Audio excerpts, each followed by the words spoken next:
Abram's wife Sarai bore him no children. Sarai said to Abram to have children through their servant named Hagar. Hagar bore Abram a son, and Abram named him Ishmael.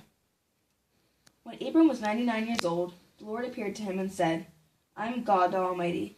Walk in my presence and be blameless. Between you and me I will establish my covenant, and I will multiply you exceedingly.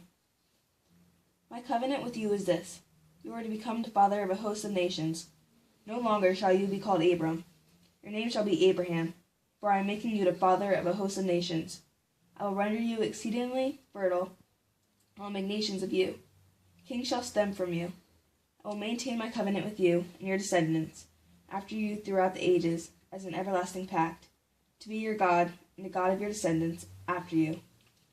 I will give to you and to your descendants after you the land in which you are now staying, the whole land of Canaan, as a permanent possession, and I will be their God. God also said to Abraham, on your part, you and your descendants after you must keep my covenant throughout the ages. This is my covenant with you, and your descendants after you, that you must keep. Every male among you shall be circumcised. Circumcise the flesh of your foreskin, and that shall be the mark of the covenant between you and me. Throughout the ages, every male among you, when he is 8 days old, shall be circumcised, including house-born slaves and those acquired with money for any foreigner who is not of your blood. Yes, both the house-born slaves and those acquired with money must be circumcised.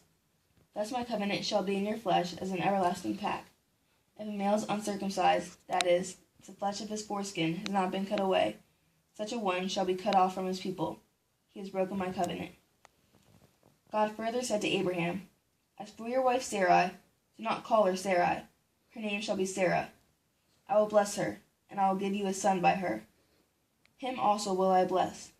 He shall give rise to nations, and rulers of peoples shall issue from him.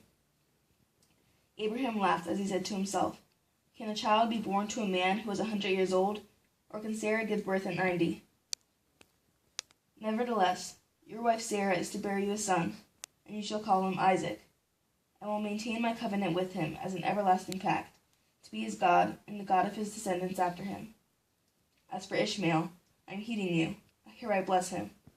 I will make him fertile, and will multiply him exceedingly. He shall become the father of 12 chieftains, and I will make of him a great nation. But my covenant I will maintain with Isaac, whom Sarah shall bear to you by this time next year. God departed from Abraham. Then Abraham took his son Ishmael and all his slaves, and he circumcised the flesh of their foreskins on that same day, as God had told him to do. Thus on that same day, Abraham and his son Ishmael were circumcised, and all the male members of his household were circumcised with him.